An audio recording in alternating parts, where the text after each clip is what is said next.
Hey Justin, Kurt with the Reno Generator here. Kuka in the background. I'm in the shop. We got plenty of room for the Kuka machine in here. It's kind of ridiculous, but this is my temporary office with my desk over there. Anyways, we do have, I'm struggling to put a lens on, there we go. We do have a big transformers in this place that put out 480. There's one here, there's one in the back corner, that back there behind the truck. We took a closer look at them and trying to understand our grounding situation. Our electrician is out of town for another week or so. So we're trying to figure things out ourselves. This thing does have ground. It's running up in a conduit up the column up there, and goes up and grounds right directly to the structural steel column there. Same thing's going on for the one back here in the corner. So we think we can just ground to these structural steel columns that are down embedded into the foundation. So that's what we've done. And I'll show you the grounding we got going on the machine here. So we've got the ground from the carriage to the robot. We've got the ground from the robot going back here to the controller.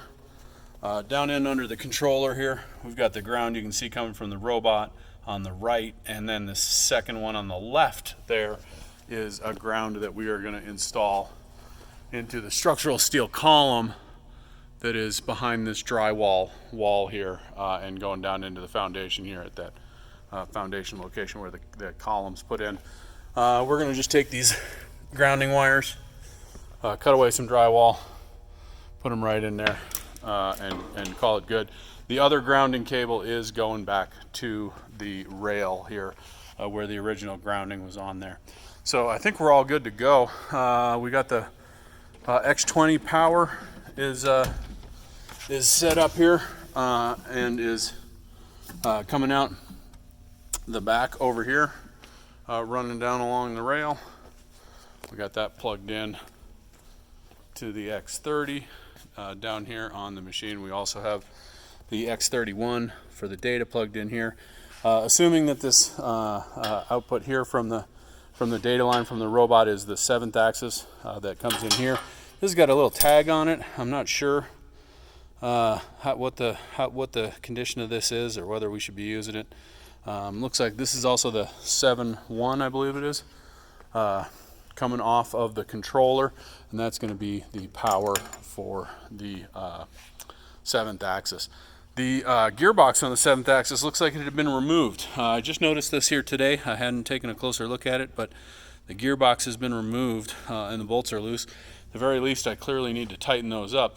The other gearbox down at the other end had not been removed, and it still had the paint marks, little witness marks lined up.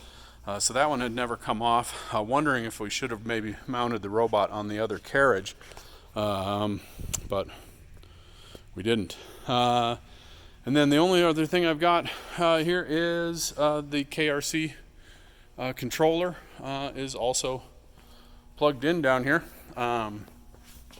We did have, we talked to our electrician. He's out of town for the next week or so. So we're not exactly sure when we'll have him here. He didn't really like the idea of us digging in here. He knows our electrical skill, so he didn't really like the idea of us wiring directly to the breaker.